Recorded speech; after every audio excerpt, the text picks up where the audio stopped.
નમસ્કાર, આપ જોઈ રહ્યા છો ન્યૂઝ 18 ગુજરાતીની આપની સાથે હું છું પ્રીતિ। તો બુલેટિનની શરૂઆત કરીએ ઉત્તરાયણના પાવન પર્વથી।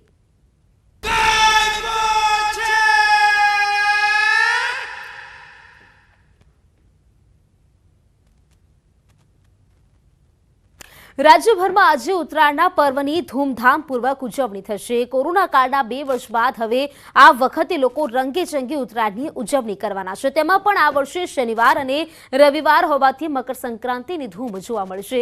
બીજી તરફ હવામાન વિભાગના મતે આ વર્ષે ઉત્તરાયણના બંને દિવસે સારો પવન રહેવાનું અનુમાન લગાવવામાં આવ્યું છે, તેથી પતંગ રસિયાઓને મોજ પડી જશે।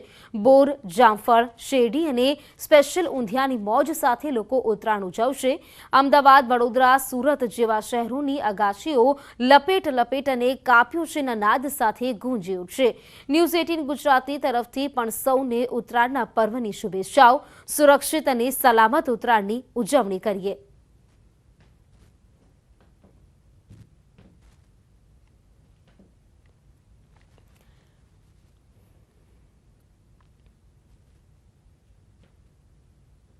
પતંગ રસિયાઓના સૌથી મોટો સવાલનો સૌથી મોટો જવાબ। હવામાન વિભાગે કહ્યું છે કે ઉત્તરાયણના દિવસે પવનની ગતિ સારી રહેશે।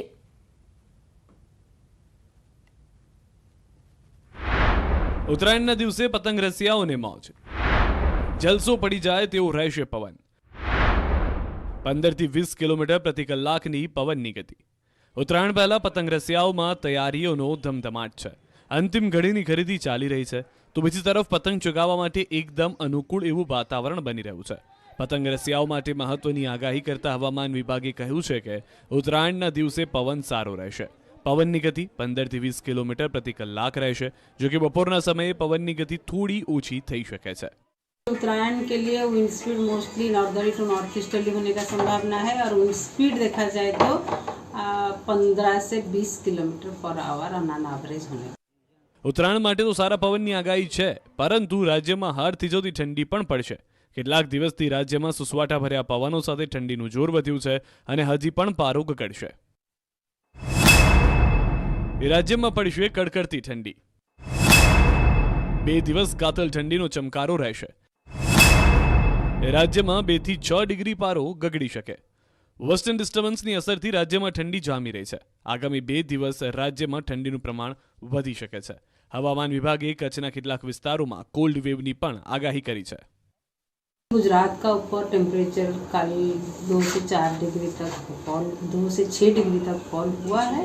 अभी फर्दर फॉल 2 से 3 डिग्री तक होने का संभावना। તો ઉત્તરાયણને લઈને આજે સુરક્ષામાં વધારો કરવામાં આવ્યો છે। મકર સંક્રાંતિમાં પોલીસનો ચુસ્ત બંદોબસ્ત રહેશે। એસઆરપીની 4 કંપની, આરએએફની 1 કંપની તૈનાત રહેશે, તો 6000 પોલીસ અધિકારી કર્મચારીઓ તૈનાત રહેવાના છે। 4000 હોમગાર્ડ પણ સુરક્ષા માટે સજ્જ છે। દિવસભર શહેર પોલીસ સ્ટેન્ડ બાય રહેશે અને સાથે જ 14 અને 15 જાન્યુઆરી પોલીસનો ચુસ્ત બંદોબસ્ત રહેવાનો છે। તો 6000 પોલીસ અધિકારી કર્મચારીઓ તૈનાત રહેશે। ચુસ્ત પોલીસ બંદોબસ્ત 14 અને 15 જાન્યુઆરીએ જોવા મળશે।